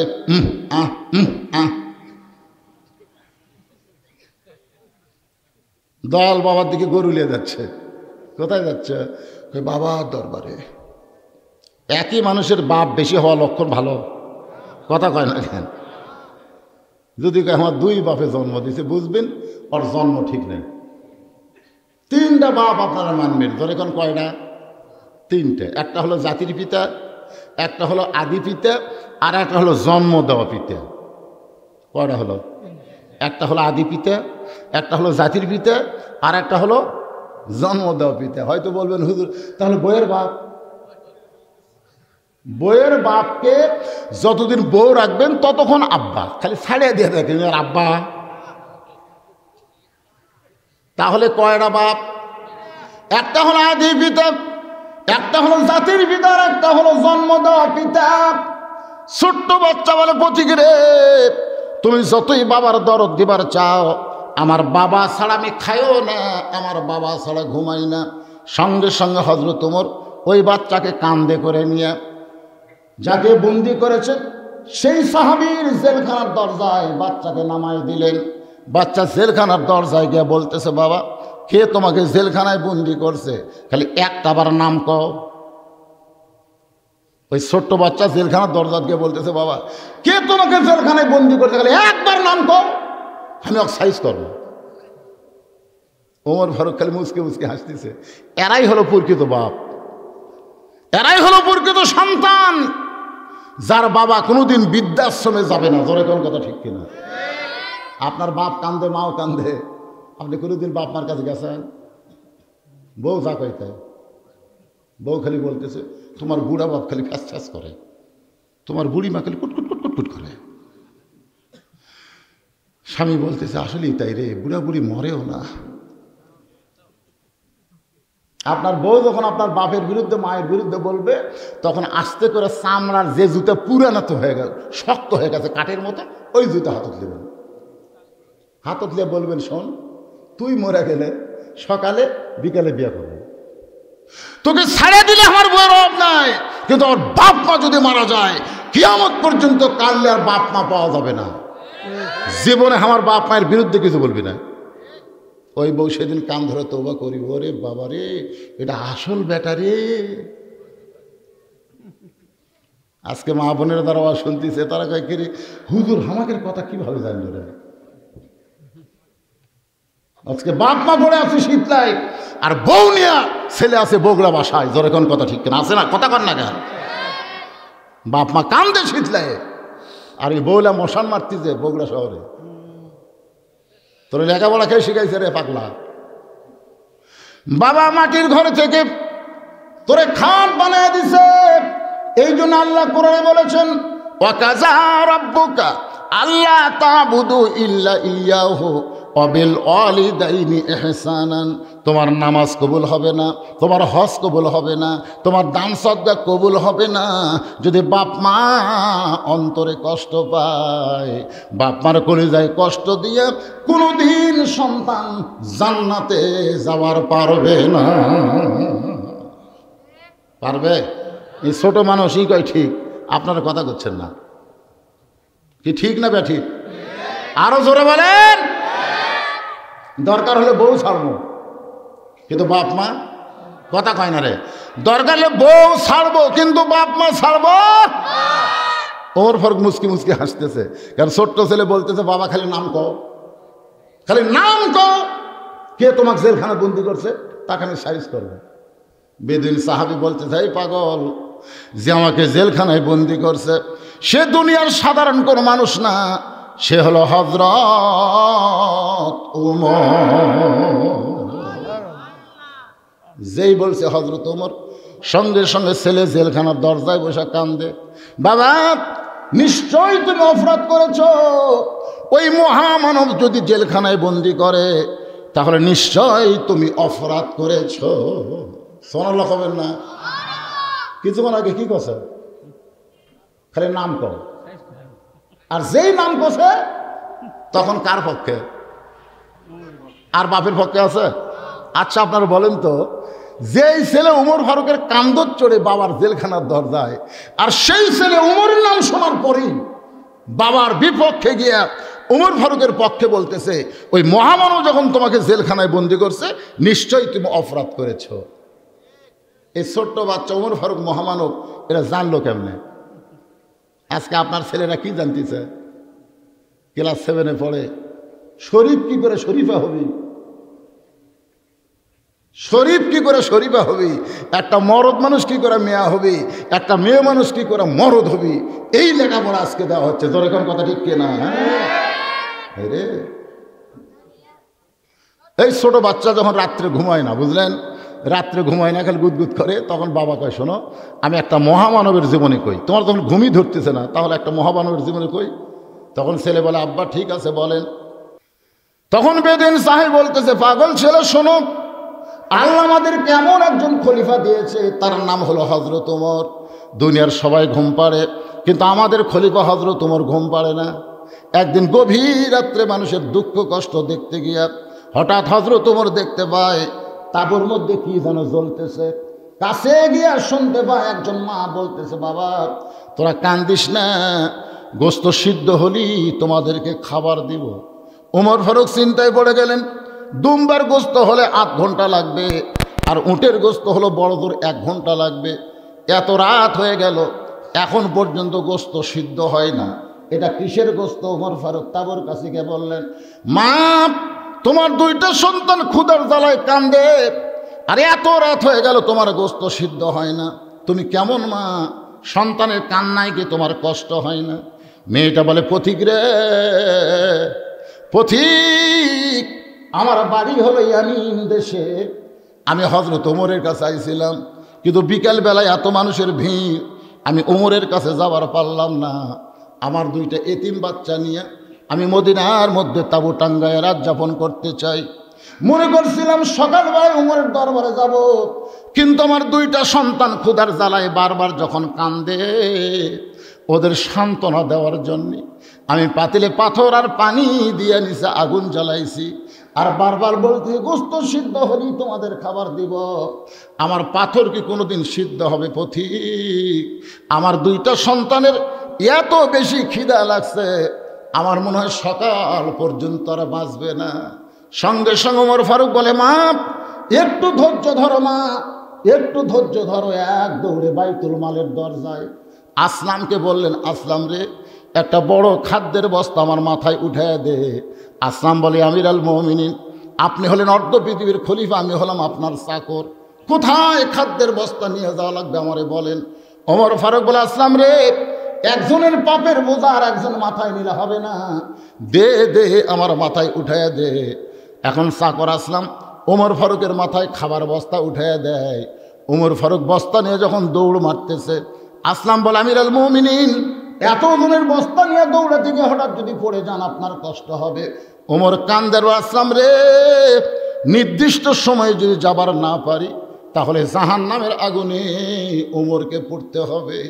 ওমর ফারুক বস্তা নিয়ে তাঁবুর নিকটে গিয়ে বললেন, মা আর দেরি করিস না, মা রুটি আর হালুয়া তৈরি কর। মেয়েটা রুটি আর হালুয়া তৈরি করে ওমর ফারুকের হাতে যখন দেয়, ওমর ফারুক দুইটা এতিম বাচ্চাকে দুই উরাতের ওপরে নিয়ে ওদের মুখে রুটি আর হালুয়া দেয়। ওই বাচ্চা দুইটা মুস্কি মুস্কি হাসে, ওমর ফারুকের চেহারার দিকে ফ্যাল ফ্যাল করে তাকায় বলতেছে, কে গো তুমি? বাবার দরদ নিয়া এই গভীর রাত্রে ক্ষুধার্ত সন্তানদের খাওয়াও। ওমর কান্দের বলে, আল্লাহ, এই অধমকে জাহান্নামের আগুন থেকে তুমি বাঁচায়া দাও। মেয়ে চিৎকার করে বলে, মা চিৎকার করে বলে, পথিক, তোমার মতন ভালো মানুষ কোনোদিন আমি দেখি নাই, জাহান্নামের আগুন থেকে তুমি কেন বাঁচতে চাও? আল্লাহ ওমরকে খলিফা না বানায়া তোমার যদি খলিফা বানাইতো তাহলে মদিনা আল্লাহর জান্নাত হয়ে যেত। এই গল্প ওই বেদুইন সাহাবী বাচ্চারে শুনাইছে। তাহলে বাচ্চা এই গল্প শোনার পরে কার পক্ষে যাবে? চিন্তা করে দেখেন। ওই মহামানব যখন আপনার জেলখানায় বন্দি করছে, তাহলে আপনার দোষ আছে বাবা। ওমর ফারুকের বাড়ি কোন দিকে আমাকে একটু দেখায় দেন, আমি তার বাড়ির যায় তার পাও ধরা হলেও আমি আপনাকে জেলখানা থেকে বের করব। বেদুইন সাহাবী বলে, পাগল, ওমর ফারুক হচ্ছে ফার্ট ফার্ট ন্যায় আর অন্যায় পৃথককারী, তার কাছে পাও ধরে কোনো কাম হবে না, ঘুষ দিয়ে কোনো কাম হবে না। তুই যদি তোর বাপকে জেলখানা থেকে বের করতে চাস তাহলে শিক্ষামন্ত্রী আলীর কাছে যা। সুবহানাল্লাহ বলেন। কি মন্ত্রী? শিক্ষামন্ত্রী। আল্লাহর নবী যখন মদিনার প্রেসিডেন্ট তখন আলী হলেন শিক্ষামন্ত্রী। আবু বকর রাদিয়াল্লাহু যখন মদিনার খলিফা তখন আলী হচ্ছেন শিক্ষামন্ত্রী। ওমর ফারুক যখন মদিনার খলিফা তখনও শিক্ষামন্ত্রী হযরত আলী। একই ব্যক্তিকে সবাই শিক্ষামন্ত্রী বানাইছে, যখন সুবহানাল্লাহ। আর আজকে আমাদের বাংলাদেশের শিক্ষামন্ত্রীর 1 নম্বর দফা কি জানেন? খায়রুকুম মান তাআল্লামাল কোরআনা ওয়া আল্লামাহ। এটা হলো মুসলমান দেশের শিক্ষামন্ত্রীর দফা কয়টা? 1 দফা। ধরে কোন কয় দফা? সবাই জবান করে বলেন, কয় দফা? 1 দাবি। কোরআনের শিক্ষা কবে দিবি? ধরে কোন কথা ঠিক কিনা? আল্লাহ রাসূল বলেছেন, ওই ব্যক্তির চাইতে উত্তম কোনো ব্যক্তি নাই যেই ব্যক্তি আল্লাহর কোরআন শিখেছে এবং অপরকে কোরআনের শিক্ষা দেয়। আজকে আমাদের বাংলাদেশে যারা কোরআনের শিক্ষা দেয় তারা মাস গেলে কয় টাকা পায়? আর যারা আগডম বাগডম ঘোলাডম সাজে, ঢাক ঢোলক ঝাঁঝর বাজে, বাঁচতে বাঁচতে চললো, ঢুলি ঢুলি গেল কমলা ফুলি, আপনার বলেন তো এর মধ্যে একটা সত্যি কথা আছে? এই মিথ্যা শিক্ষা দিয়ে মাস গেলে 40,000 টাকা বেতন দেয়। যে আলীর মতন শিক্ষামন্ত্রী থাকতো, একটা প্রাইমারি থাকতো না, সব প্রাইমারিকে নুরানি মাদ্রাসা বানাই দিত। ধরে কোন কথা ঠিক কিনা? আয় রে আয় টিয়ে, না এ ভরা দিয়ে, না গেল বোয়াল মাসলে কি একটা মাসুম বাচ্চাকে, একটা মাসুম বাচ্চা যার এখনো কোনো কান্দে ফেরেশতা আল্লাহ দেয়নি, যার কোনো পাপ হয় না, সেই বাচ্চারে যদি আপনি মিথ্যা শিক্ষা দেন, তাহলে আমি বড় হলে কি হবি? ওই তো বেড়া ঘুরবি। এই যারা বেড়া ঘুরতেছে তারা কি মাল বুঝতেছেন না? আর যদি আল্লাহর কোরআনী শিক্ষা থাকতো, ও চিন্তা করতো যে কি কোরআনের কোন আয়াতের আজকে তাফসীর হয়, প্রাণ ভরে শুনবো। জোরে কোন কথা ঠিক কিনা? ভাইজান, হযরত আলী হলেন শিক্ষামন্ত্রী। ছোট্ট বাচ্চা বলতেছে, বাবা শিক্ষামন্ত্রীর কাছে কেন যাব? বাপ বলতেছে, আমি যে 3টা ওয়াজ করেছি, ওই ওয়াজে যদি হযরত আলী থাকতো তাহলে তোমার বাবাকে জেলখানায় বন্দী হওয়া লাগতো না।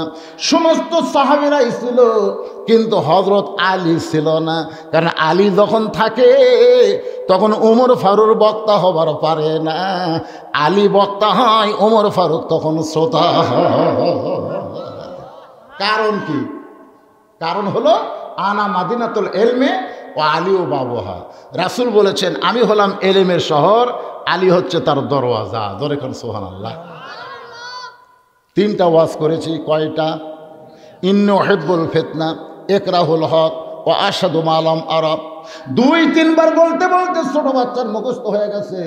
কারণ ছোট বাচ্চাকে একই কথা বেশি বলা লাগে না, 2-3 বার বললেই মুখস্থ হয়। ধরে কোন ঠিক কিনা? এজন্য হাফেজি মাদ্রাসায় বুড়া ভর্তি হয় না ছোট বাচ্চা ভর্তি হয়? নবীর সাহাবীদের মধ্যে সর্বোত্তম যিনি 30 পারা কোরআনের হাফেজ হয়েছেন, তার নাম হলো হযরত আলী। তার নাম কি? হযরত আলী। কেন হয়েছে কোন তো? কারণ আবু বকর রাদিয়াল্লাহু যখন ঈমান গ্রহণ করছে তখন বয়স হলো 35 বছর। উমর ফারুক যখন ঈমান গ্রহণ করছে বয়স হলো 27 বছর। ওসমান গনি যখন ঈমান গ্রহণ করছে বয়স হলো 21 বছর। আর হযরত আলী যখন ঈমান গ্রহণ করছে বয়স হলো মাত্র 8 বছর। আপনারা বলেন তো, এই 4টা ছাত্র যদি কোরআন মুখস্থ করে যায়, কে হাফেজ হবে? কয় বছর? আবু বকরের 35, উমরের 27, ওসমানের 21। এই 3 জনই বিয়ে করছে। এই 3টাই বউ আছে। এখন কোরআন ধরে যদি বইয়ের কথা মনে হয়, ছেলের কথা মনে হয়, ওই মুখস্থ করে পারবে? আর হযরত আলীর বউ নেই, ছেল নেই, ডাক দেওয়ার কেউ নেই। ছোট বাচ্চাদের, এই যে মাসুম বাচ্চারা, এদেরকে আপনারা যা শিখাবেন তাই শিখবে। এরা ভাত খাওয়ার সময় কয় মোবাইল ছাড়া খাবো না, চাপা চট। এখন কতগুলো বাচ্চা হয়নি এদের সিদার করা, এরা আবার মোবাইল ছাড়া ভাত খায় না। মোবাইল চালু করে দিলে ভাত খায়। একদিন খাবে না, খিলাবেন না, খিলাবেন না। এই মোবাইল দেখতে দেখতে আপনার ছোট বাচ্চা কি হবে আপনি জানেন? কি মন খারাপ করতেছেন? আপনাদের গ্রামে মনে হয় এটা চালু হয়নি, মোবাইল দা ভাত খেলেন। একটু মনোযোগ দিয়ে শোনেন। ওই ছোট্ট বাচ্চা 3টা মুখস্থ করে শিক্ষামন্ত্রী হযরত আলীর বাড়ির দরজায়, হযরত আলীর বাড়ির দরজায় গিয়ে দেখে 2 জন যুবক দাঁড়ায় আছে। শিক্ষামন্ত্রীর বাড়ির দরজা, কোনো পুলিশ নাই, কোনো চৌকিদার নাই, 2 জন যুবক দাঁড়ায় আছে। 2টা যুবক, একজন হলো হাসান আর একজনের নাম হইল হোসাইন। আপনারা বলেন তো হাসান হোসেন কে? আপনাকে জুম্মার ক্ষতি, প্রত্যেক জুম্মাই সানি খুতবাই কিন্তু আপনাকে শুনাই। আপনাকে খেয়াল করে শোনেন কি কয়? সাইদুস শাবাবে, দেখেন কথাটা খেয়াল করেন, সাইদুস শাবাবে আহলুল জান্নাহ হাসান হোসাইন রাদিয়াল্লাহু তাআলা আনহুমা। জান্নাতি যুবকদের সর্দার হবে 2 জন, একটা হলো হাসান আর একটা হলো হোসাইন। শিক্ষামন্ত্রীর দরজায় 2 জন যুবক দাঁড়িয়ে আছে। এমন সময় ছোট বাচ্চা হাসান হোসেনের সালাম দিয়ে বলতেছে, এইটা কি শিক্ষামন্ত্রী হযরত আলীর বাড়ি নাকি? এটা কি শিক্ষামন্ত্রী হযরত আলীর বাড়ি? হাসান হোসেন কয়, কে রে ফুসকে, তুই আমার বাপের নাম ধরিস? কিন্তু বলার কিছু নাই, মনে মনে। এমন সময় হযরত আলী দরজা খুলে বের হয়ে বলতেছে, বাবা তুমি একটা ছোট মানুষ, তুমি শিক্ষামন্ত্রী খোঁজ করো কেন?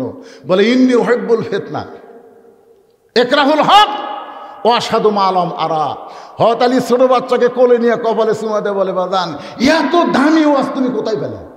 সোনার লক্ষণ না খেন, এত দামি ওয়াজ তুমি কোথায় পেলে? তোমার মতন ছোট মানুষ এত দামি কথা কোথায় পাইলে? ছোট বাচ্চা কান্দার বলে, আপনি বলতেছেন দামি, কিন্তু এই তিনটা কথা বলার অপরাধে হযরত ওমর আমার বাবাকে কারাগারে বন্দি করেছে। আলী বলতেছেন, তোমার কোনো টেনশন নাই, আমি তোমার বাবার উকিল হব, আমি তোমার বাবার উকিল হব, যেভাবেই হোক তোমার বাবাকে কারাগার থেকে বের করে তোমার হাতে সোপর্দ করে দিব। জোরে করে সুবহানাল্লাহ। ছোট্ট বাচ্চা কয়, আল্লাহ রে, আলী যদি আমার বাবার পক্ষে থাকে, দুনিয়ার কোনো ওমর আমার বাবাকে জেলখানায় বন্দি রাখতে পারবে? কারণ আলী কয় দিক দিয়ে? আলীকে খালি এলেমের দিক দিয়ে না শক্তির দিক দিয়ে? আপনার বলেন তো, আলীর চাইতে শক্তিশালী পৃথিবীতে কে আছে? আলীর চাইতে জ্ঞানী পৃথিবীতে কে আছে? আলীর চাইতে সৌভাগ্যবান পৃথিবীতে কে আছে? কেউ নেই। আল্লাহ রাসূল বলেছেন, তোমাদের কাছে কেমনে বলি, তোমাদের মাঝখানে এমন একজন মহান ব্যক্তি বসে আছে যে আমি নবীর চাইতেও দুই দিক দিয়ে ভাগ্যবান। কয় দিক দিয়ে? সাহাবীরা বলে, হুজুর আপনি নবীর চাইতে ভাগ্যবান, পৃথিবীতে এমন কেউ নাই। রাসূল কয়, তোরা না মানলে কি হবে রে, আমি মানি। সাহাবীরা বললেন, হুজুর কেমনে একটু শোনায় দেন। আল্লাহ নবী বলেন, বাবা আদম থেকে আমি নবী পর্যন্ত প্রত্যেকটা নবীর বিবি জান্নাতে হতে পারে, কিন্তু জান্নাতি নারীদের নেত্রী কোনো নবীর বিবি হবার পারবে না। জান্নাতি নারীদের নেত্রী হবে আমার কলিজা এই ফাতেমার স্বামী যিনি, তিনি হলেন পৃথিবীর 1 নম্বর স্বামী। জোরে খান সুবহানাল্লাহ। সাহাবীরা রে, বাবা আদম থেকে আমি নবী পর্যন্ত নবীর সন্তানের নবী হবার পারবে, জান্নাতি হবে, কিন্তু জান্নাতি যুবকদের সর্দার কোন নবীর সন্তান হতে পারবে না। জান্নাতি যুবকদের সর্দার হবে আমার হাসান হোসাইন। হাসান হোসেনের বাবা যিনি, তিনি হলেন পৃথিবীর শ্রেষ্ঠ বাবা। ধরে কর না সুবহানাল্লাহ। শক্তির দিক দিয়ে কেমনে বুঝলেন? কামুজ দুর্গের দরজা খালি হ্যাঁচকা টান মারছে। আপনি জানেন যে দরজা খুলতেও 70 জন লাগে, লাগাতেও 70 জন লাগে। এখনো মক্কার মিউজিয়ামে ওই দরজাটা যত্ন করে রাইখা দিছে। সুবহানাল্লাহ। সবাই যায় দেখে, পক্ষ থেকে ডিগ্রি হলো আলী, শুধু আলী না, আলী হলো আসাদুল্লাহিল গালিব। জ্ঞানী শক্তিশালী যদি আমার বাপের পক্ষে হয়, ওমরের মতন মানুষ কোনোদিন কারাগারে বন্দি রাখবার পারবে?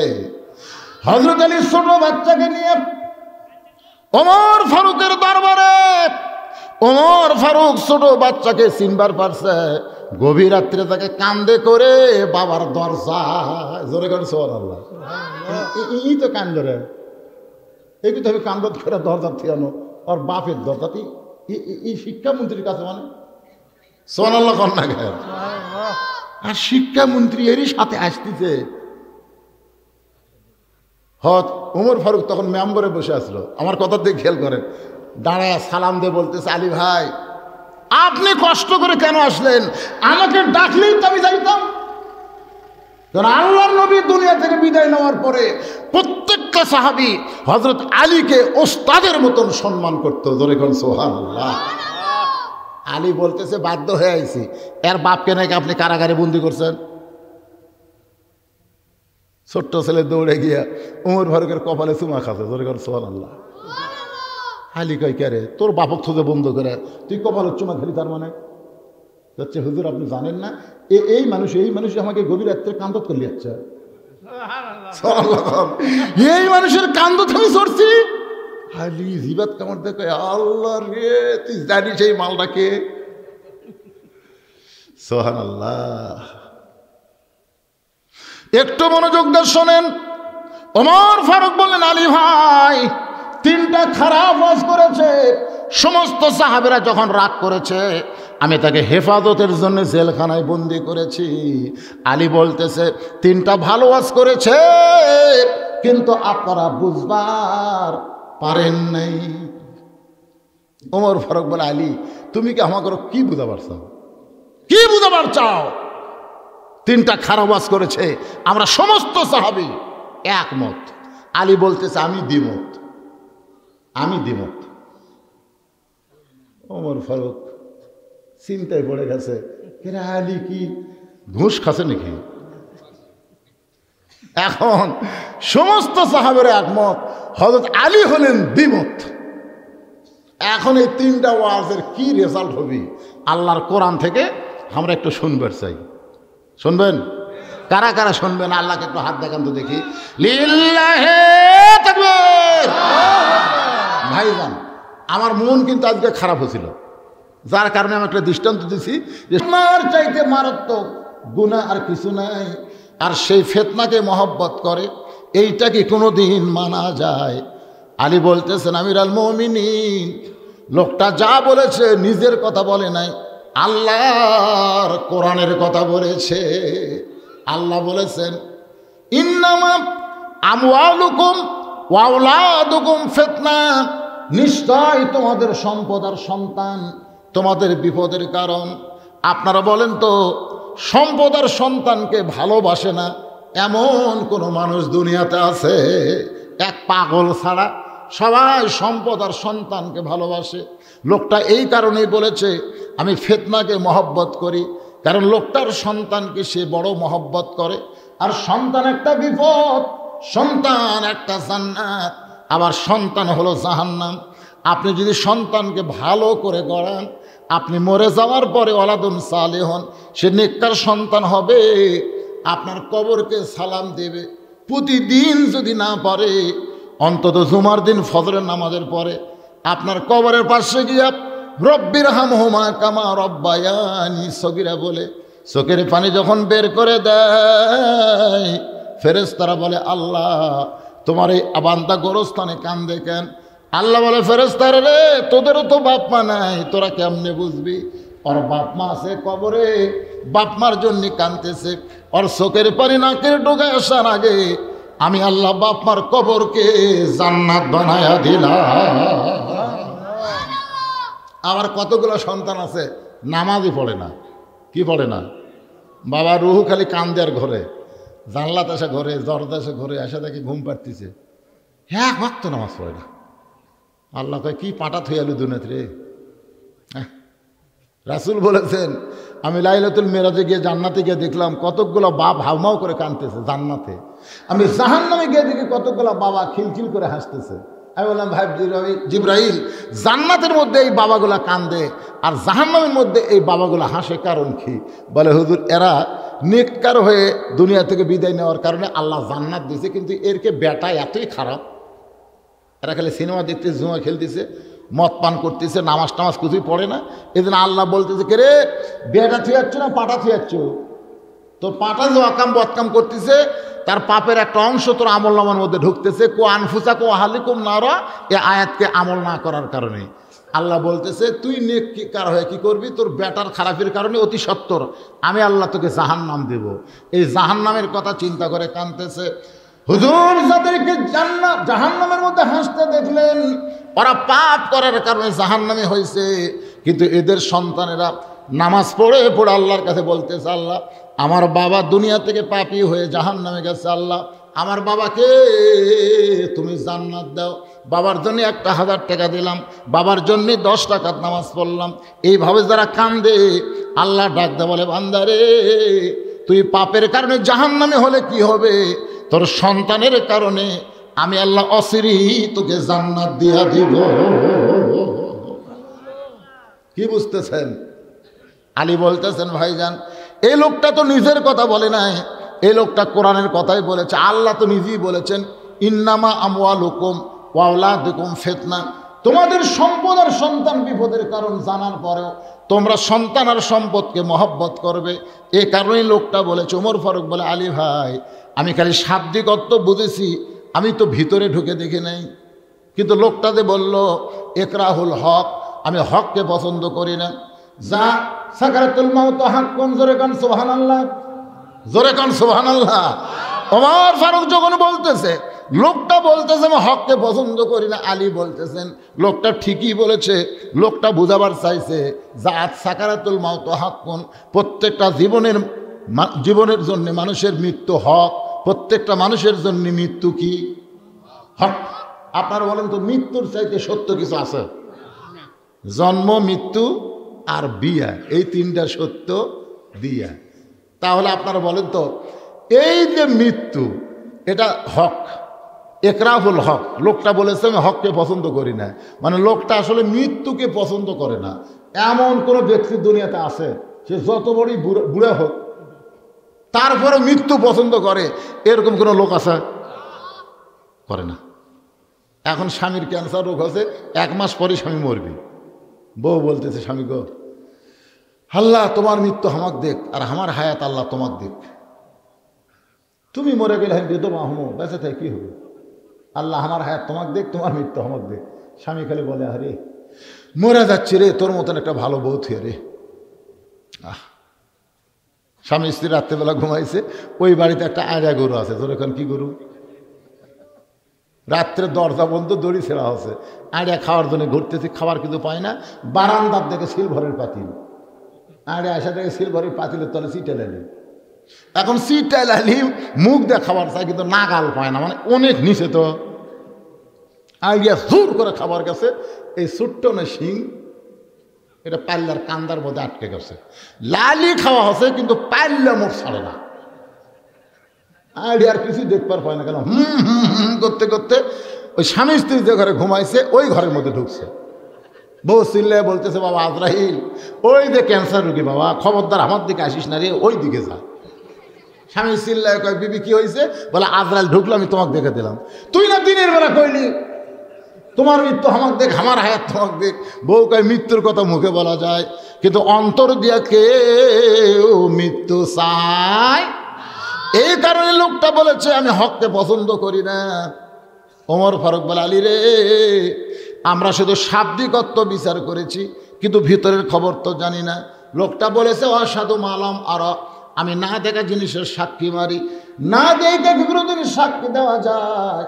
আলী কান্দের বলে ওমর, এটা শুধু বেদুইন সাহাবী না, যারা মুসলমান তারা সবাই বলে আশহাদু আল্লাহ ইলাহা, কোনোদিন আল্লাহকে দেখে নাই, তারপরেও আল্লাহর সাক্ষী দেয়।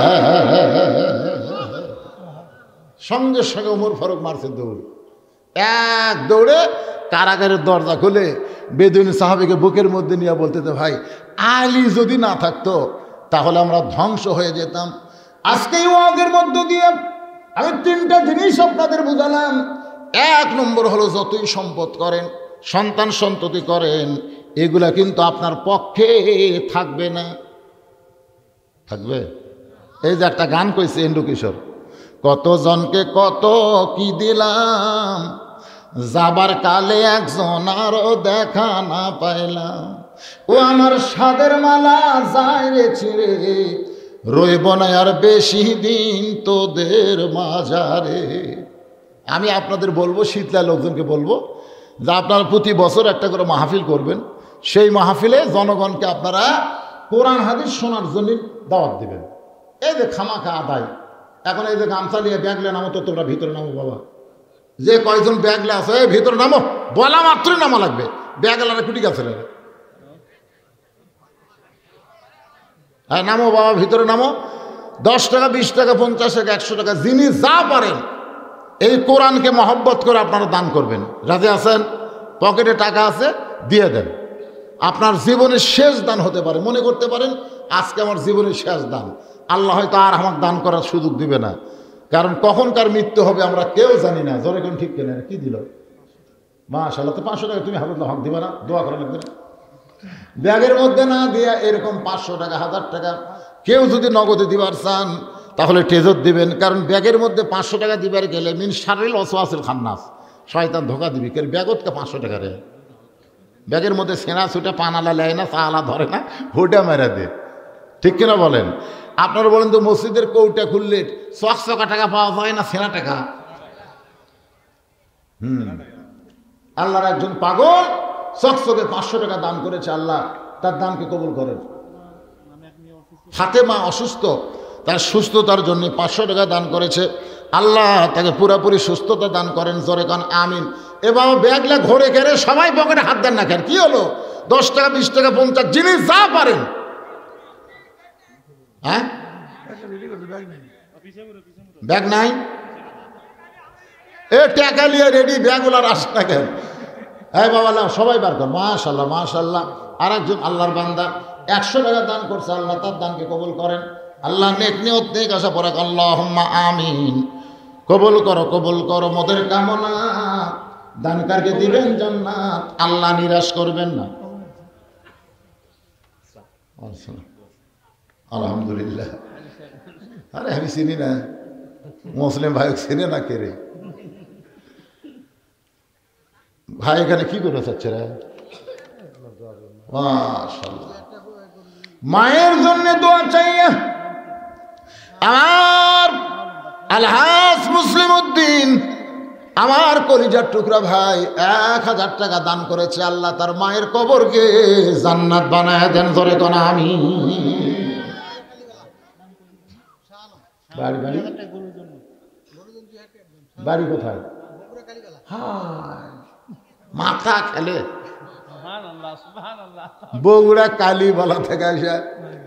বাকি টাকি না, গরু কেনার জন্য নগদে 2000 টাকা দান করেছে। আল্লাহ এই দানবীর দানকে আল্লাহ আপনি কবুল করেন। যে নিয়তে দান করলো আল্লাহ নেক নিয়ত নেক আশা পুরা করেন। সবাই বলে আমিন, জোরে বলে আল্লাহুম্মা আমিন। তবে মনে কষ্ট থাকলো, মাহফিলের সভাপতি সাহেব আসলো না, মাহফিলের না, এই মাজার কমিটি, মসজিদ কমিটি, মক্তব কমিটি, মক্তব আর মাজারের কমিটির সভাপতি সাহেব আসলো না।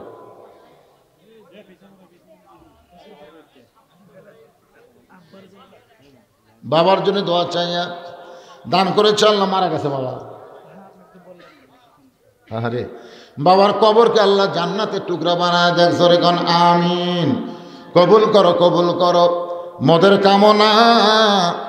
বাপ মা যাদের মারা গেছে জান্নাত না দিয়ে আল্লাহ তুমি নিরাশ কইরো না। সবাই ইস্তেগফার পড়ে না, সবাই ইস্তেগফার পড়েন। আস্তাগফিরুল্লাহ পড়েন, আস্তাগফিরুল্লাহ রব্বি মিন কুল্লি জামবি ওয়া আতুবু ইলাইহি। আস্তাগফিরুল্লাহ রব্বি মিন কুল্লি জামবি ওয়া আতুবু ইলাইহি। লা হাওলা ওয়ালা কুওয়াতা ইল্লা বিল্লাহিল আলিয়্যিল আযীম।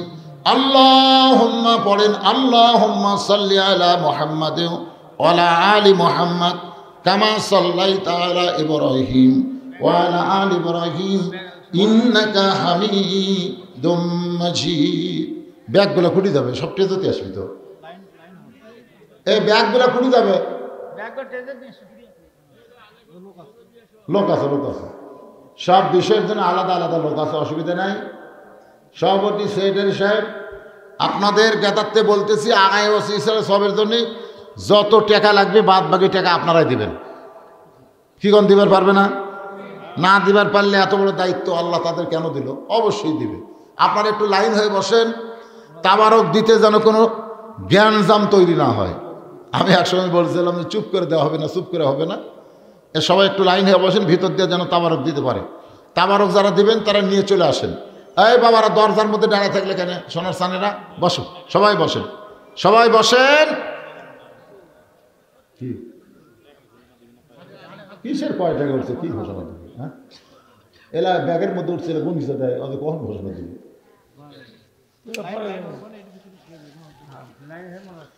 যে ভিড় হয়ে বসে আছে লোক, আবার দরজার যতগুলো ডালে আছে, বসাই তো কঠিন রে বা।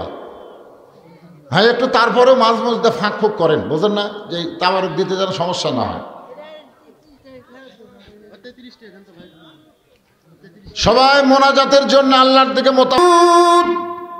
কঠিন শীতের ভিতরে আরামের বাড়ি ঘুমকে বাদ দিয়া কোরআন হাদিসের মহব্বত কলিজার মধ্যে নিয়া এই জান্নাতের বাগানে বসে বসে আখিরি মোনাজাতে আমি গুনাহগারের সঙ্গে রহমতের দরজায় ফকির হয়ে দোকানা হাত তুলেছে। মেহেরবানি করে আজকের মাহফিল আমাদের সকলের হেদায়েতের জন্যে, নাজাতের জন্যে, জান্নাতের জন্যে কবুল করো। এই মাহফিলের শুরু থেকে শেষ পর্যন্ত